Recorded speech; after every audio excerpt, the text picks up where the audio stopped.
Nos tempos de estudante recebi um dinheiro de parte de minha mãe para pagar os estudos e internato. Foi com muito esforço que ela conseguiu esses recursos. Nesses dias um amigo veio mostrando muita necessidade e me pediu para que eu pudesse emprestar esse valor. E sem pensar, eu emprestei para ele todo esse valor que não era pouco. Dias depois descobri que aquela necessidade, entre aspas, não era realmente importante. Assim, solicitei a devolução, mas agora sua reação foi desprezo. Suas palavras mansas agora eram palavras duras e grossas. Nesses dias minha mãe chegou para me visitar e soube da dívida na escola e me perguntou o que foi aquele dinheiro que eu dei a você para pagar a escola. Ela não sabia o que eu tinha feito e eu confessei minha falta para ela. E ela me chamou a atenção, me disse, não era para isso, você teria que pagar, agora eu preciso trabalhar de novo para encontrar esses valores.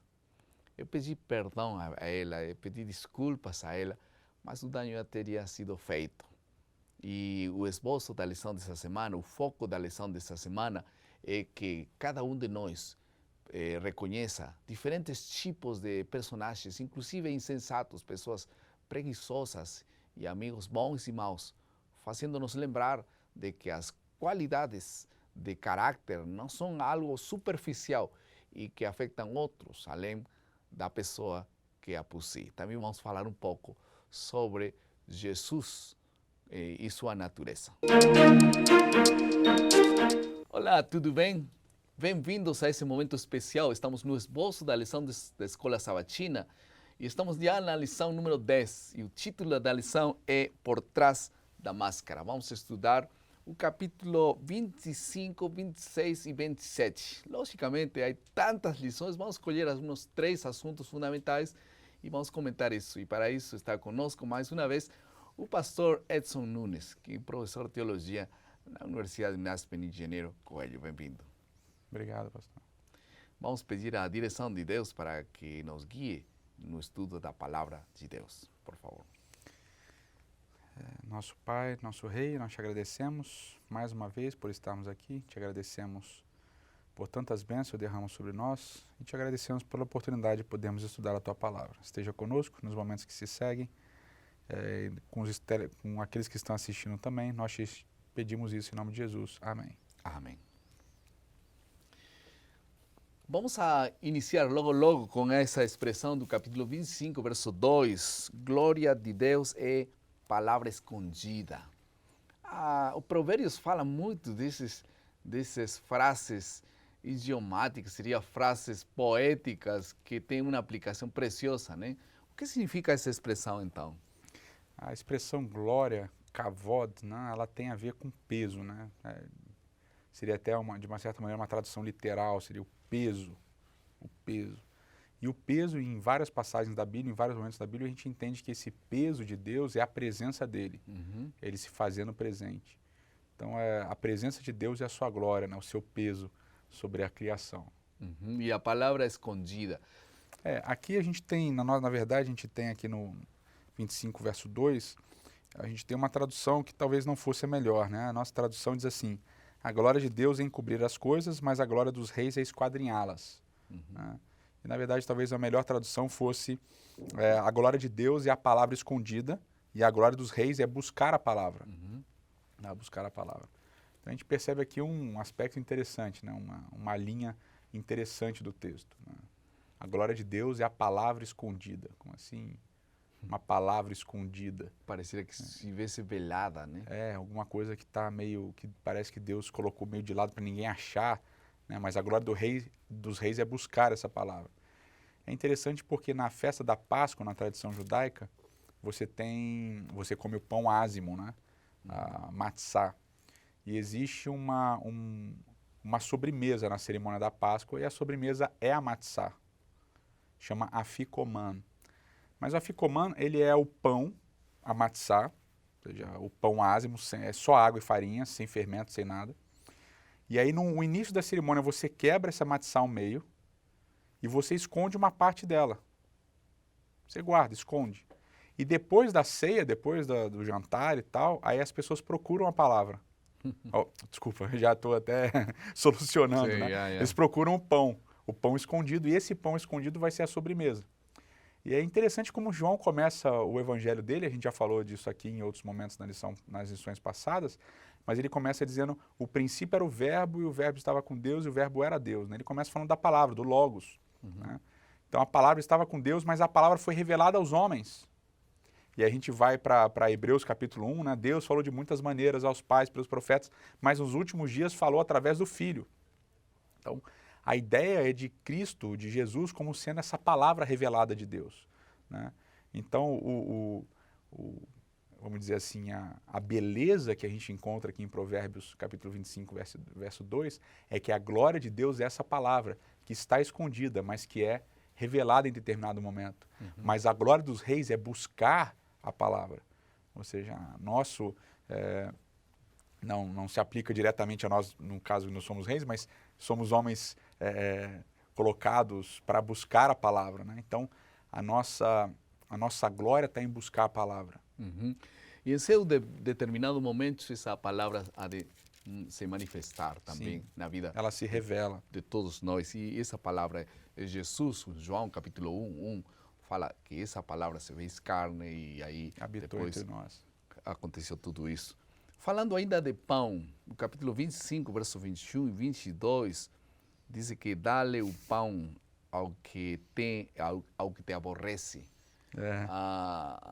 Isso é muito difícil, né? Muito difícil. Diz assim, eu gosto desse texto, se te aborrece e tiver fome, dá-lhe pão para comer, e se tiver sede, dá-lhe água para beber. E o verso 22, porque assim amontoarás brasas vivas sobre a sua cabeça, e o Senhor te retribuirá. E as palavras de Jesus no Novo Testamento ecoam muito desse provérbio aqui. Nós precisamos amar os inimigos, né? Aqueles que nos aborrecem. Se a gente ama aqueles que nos amam, né? Que vantagem tem essa, né? Todo mundo faz assim. Mas nós precisamos amar até aqueles que nos odeiam, até os nossos inimigos. Né?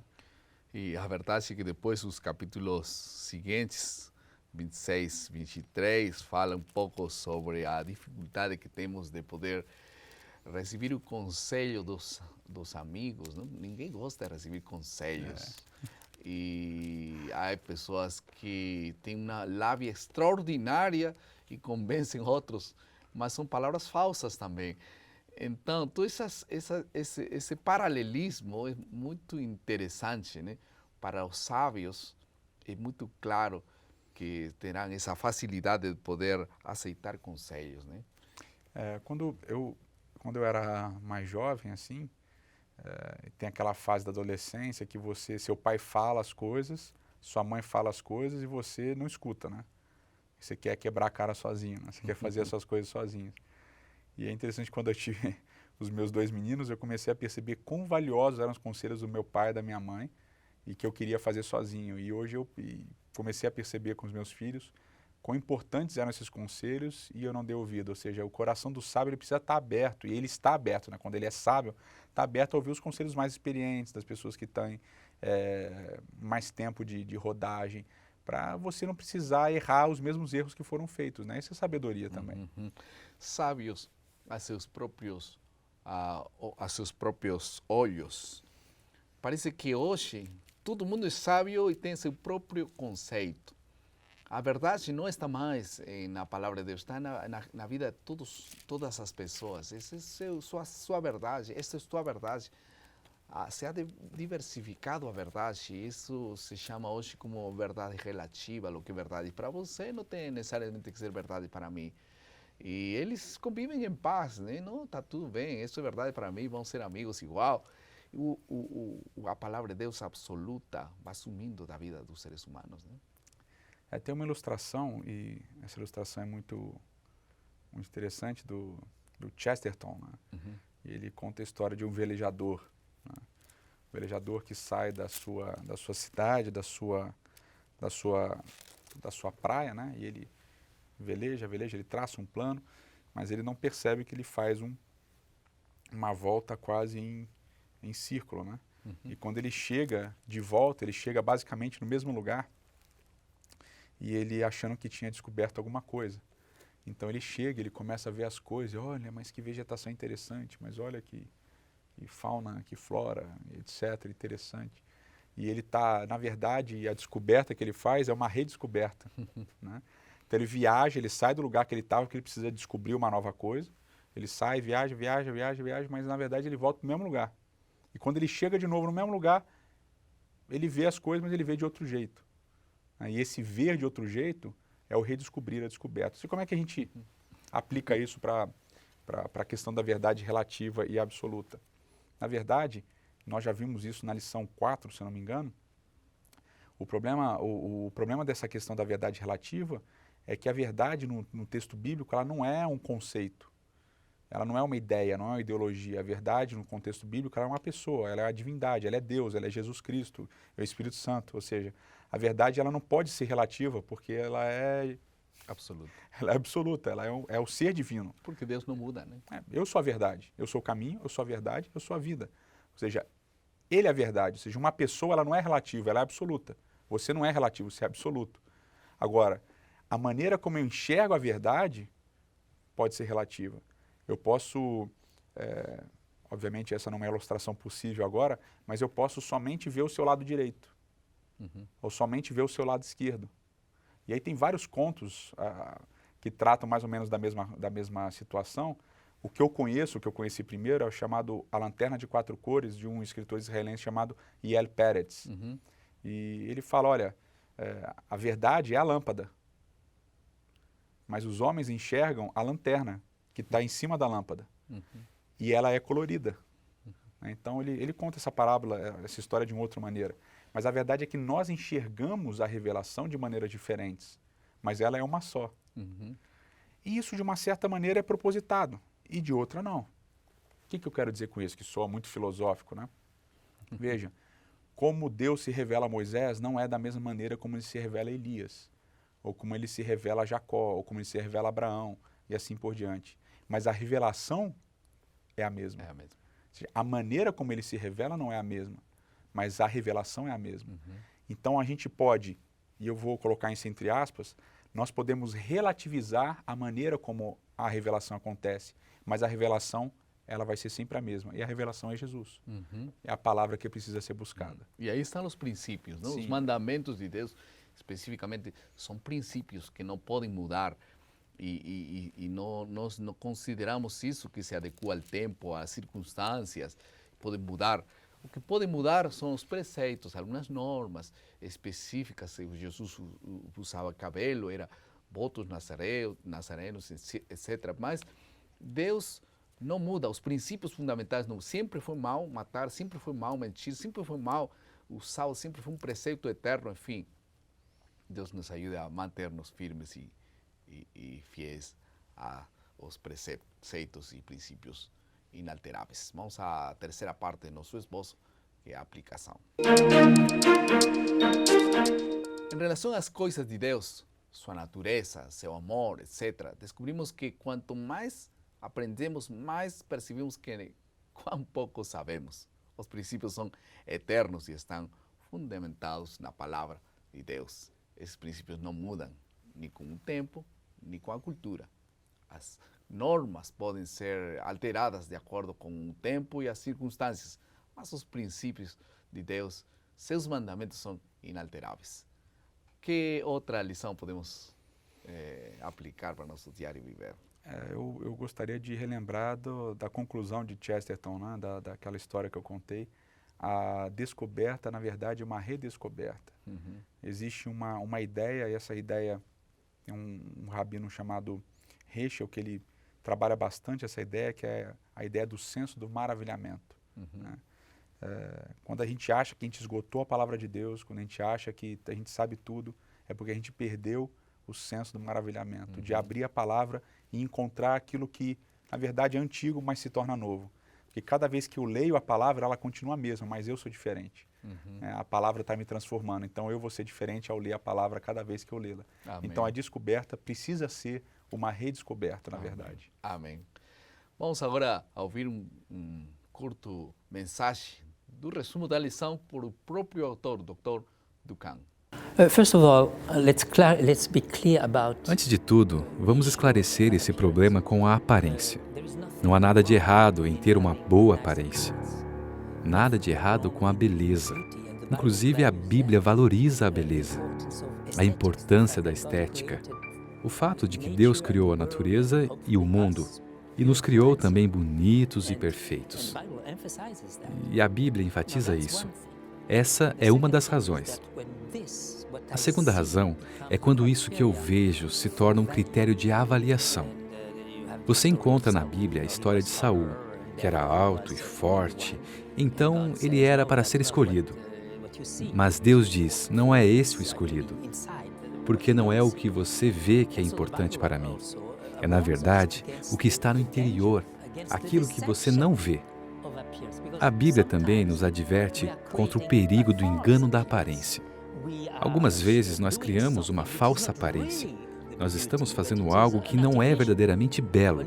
É uma beleza artificial. Quando temos uma flor artificial, ela não é uma flor real. É bonita, mas não tem alma, não tem vida. Então, precisamos ter cuidado, não deixar nossas ações, nosso coração e nossas decisões serem guiadas pelas aparências. Aparentar não significa ser. Um pequeno princípio aqui é: o essencial é invisível aos olhos. O que você não vê, isso que é importante. Isso é o que a Epístola de Hebreus fala quando define fé baseada em coisas que não vemos. Actually, the religion of wisdom, the way of wisdom starts. Então, na verdade, a sabedoria começa com a fé. Nós não conhecemos, não tem aparência, mas apenas confiamos em Deus. Confiamos no invisível.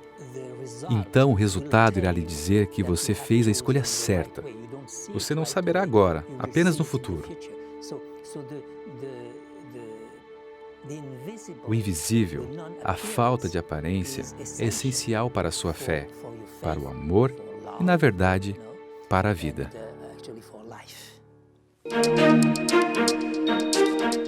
O que tornou mais difícil a obra de Esdras e Neemias não foram as hostilidades abertas dos pagãos, mas a oposição secreta de pretensos amigos que, colocando as suas influências ao serviço do mal, aumentaram 10 vezes o fardo dos servos de Deus.